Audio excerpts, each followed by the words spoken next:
Oke, Handai Tolan, balik lagi di podcast Reko, yaitu apa Holid? Reja dan Holly. Kali ini kita akan membahas tentang kemarin tuh kelompok sebelumnya atau kelompoknya Kelompok satu. iya betul sekali. Saya karena tadi habis ngetek apa namanya? Reportase tuh Udah dua kelompok. Jadi kayak anjir, gue kira tuh kelompok kedua, bos. Jadi ternyata sekarang kelompok pertama yaitu penyiaran televisi Indonesia. Nah, kita ngebahas tentang penyiaran televisi Indonesia nih. Menurut Holly tuh apa sih kalau penyiaran televisi di Indonesia itu? Kemarin tuh penyiaran televisi di Indonesia tuh kelompok satu ya, yang disampaikan oleh ada Kating, Teh Sylvia sama Alda, terus sama Abiyu. Walaupun tidak masuk ya yang satu ini. Yang pertama tentang penyiaran televisi itu ya. Penyiaran televisi itu adalah program publikasi siaran televisi yang melalui gelombang frekuensi elektromagnetik yang disiarkan secara serentak di media televisi. Oh, berarti kayak televisi itu hampir-hampir sama lah kayak penyiaran radio gitu, kayak ada frekuensinya atau ada kayak ya benar-benar harus ada punya frekuensi begitu ya. Bedanya di kapasitas muatan megabit megahertznya aja sih dari radio. Kalau televisi lebih besar. Lebih besar lah ya, karena juga dia kan mempunyai visual juga dan audio kan dia dua-duanya gitu. Yang pertama kelompok satu tuh ngebahas tentang konsep dasar televisi sih ya. Konsep dasar televisi itu ada beberapa macam yang mereka jelasin tuh. Yang pertama tuh ada dari Maladi ya, Maladi itu ngejelasin bahwa kalau televisi itu didirikan pada tahun 1952 di Indonesia sendiri, karena kan kita lagi ngebahas tentang penyiaran televisi di Indonesia. Terus ada juga menurut dia tuh televisi itu berguna untuk sosialisasi pemilihan umum yang akan mendatang. Jadi kayak bentuk media untuk ini loh, bisa menginformasikan kepada masyarakat kalau misalkan ada masa pemilu, bahkan bisa jadi menyampaikan informasi lah kalau misalkan di sini tuh ada calon-calonnya gitu tuh, tapi bukan bentuk kampanye ya, karena nggak ada kalau di regulasi televisi. Oh, berarti kayak yang tadi dijelaskan di hukum etika penyiaran tuh, karena tadi tuh kita habis MK itu dan saya tuh masih keinget yang tadi yang dibahas oleh Pak Muhib. Jadi tuh Pak Muhib bilang kayak untuk selain informasi ada juga edukasi ya, betul banget ya, ada sih kayak rekreasi. Jadi nggak harus hanya informasi tapi bisa menjadikan informasinya ini menjadi edukasi ya. Iya betul gitu. Selanjutnya apa lagi nih, Liat? Biar saya tahu, kan saya agak lupa orangnya nih. Yang pertama ada karakter media penyiaran sih yang kemarin tuh dijelasin. Yang pertama tuh ada bersifat secara langsung dan tidak langsung. Artinya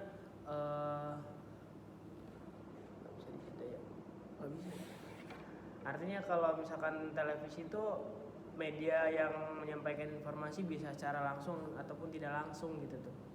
Terus yang kedua tuh ada periodik itu apa yang di sini tuh TV itu punya program. Nah, programnya tuh berjalan gitu secara berurutan gitu tuh. Ngerti gak? Jadi 24 jam tuh terus melakukan tayangan siaran gitu. Jadi itu kayak misalkan programnya sekarang ada Ikatan Cinta. Ya, terus di jam ini jam misalkan jam 9, terus jam 10-nya tuh nyambung kayak FTV. Ya, nyampe 24 jam, tapi kan ada tuh yang kayak misalkan cuman dia tuh nggak nyarin kayak programnya, tapi cuman kayak nih tuh, ngerti nggak maksudnya? Iya. Itu apakah termasuk green screen gitu ya? Kayak pelangi gitu tuh. Nah, kalau kayak gitu berarti emang program siaran televisinya nggak full.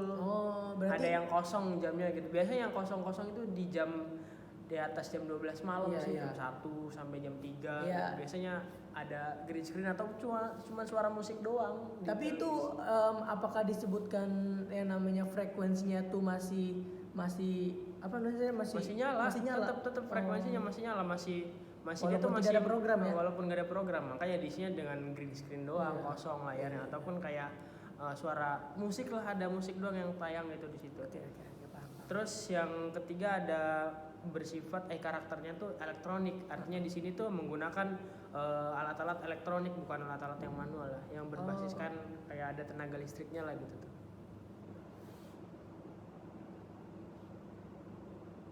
Terus juga ada karakter khas dari televisi ini sendiri, Ja.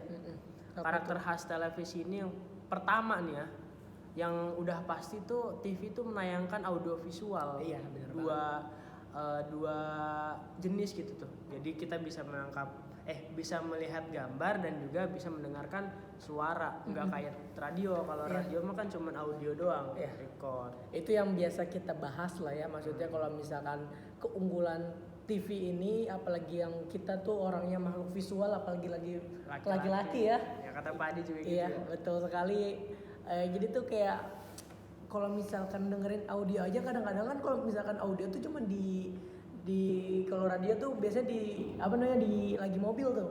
Nah, itu kayak kurang fokus nontonnya. Nah, kalau misalkan televisi nih menemaninya kayak misalkan lebih fokus begitu, kayak nontonnya tuh bener-bener kayak pengen nonton begitu nggak sih, kayak karakternya tuh khas untuk kayak bener-bener kayak ngumpul. Kalau dulu nih ya, kalau zaman gua dulu sama keluarga tuh pasti ada minggu pagi tuh kita nonton bareng sambil makan bareng tuh, kayak misalkan minggu pagi tuh kita ngumpul sekeluarga buat nonton kartun rame-rame begitu.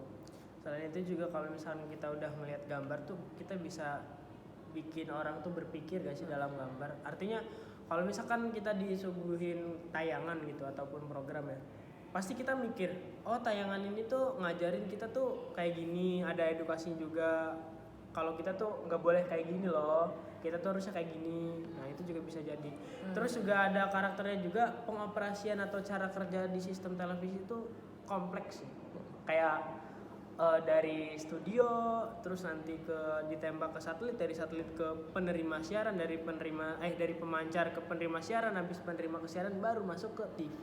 Jadi kayak alurnya tuh rumit lah kalau misalkan dijelaskan secara teknis mah. Ya, karena itu berbentuknya misalkan kan itu kan live report ya, kalau misalkan kayak gitu-gitu tuh.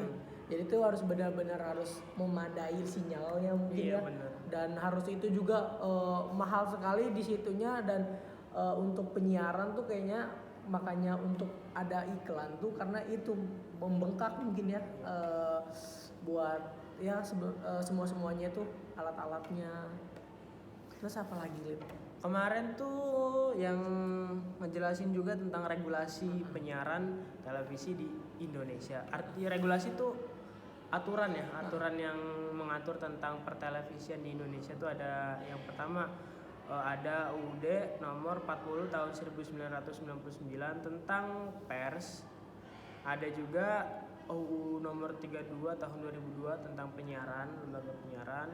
Ada UU nomor 6 tahun 2008 tentang pengesahan SK Dewan Pers, dan juga ada tadi UU nomor 32 tahun 2002 tentang penyiaran, pengelolaan media penyiaran di Indonesia. Nah, itu aja sih. Ya gitu aja sih. Dan juga kemarin tuh membahas tentang kayak gimana sih televisi itu biar maju dan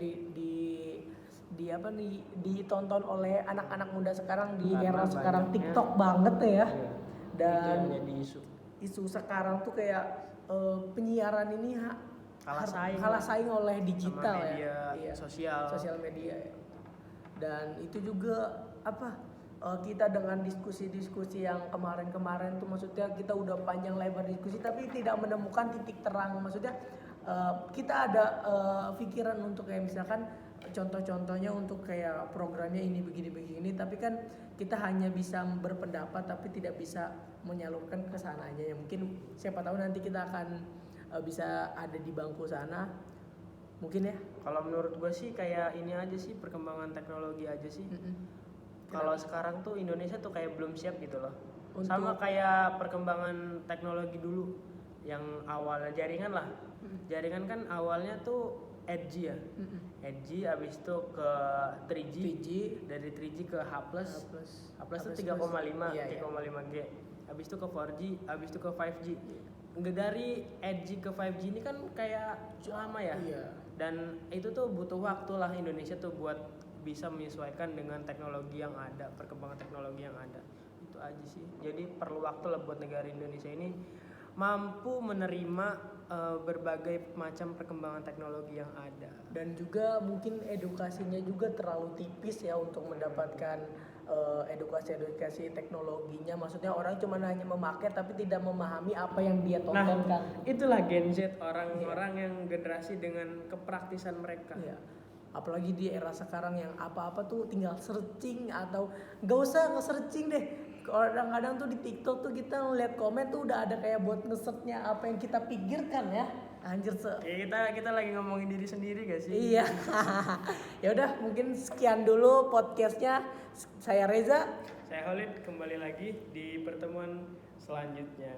Wassalamualaikum warahmatullahi wabarakatuh.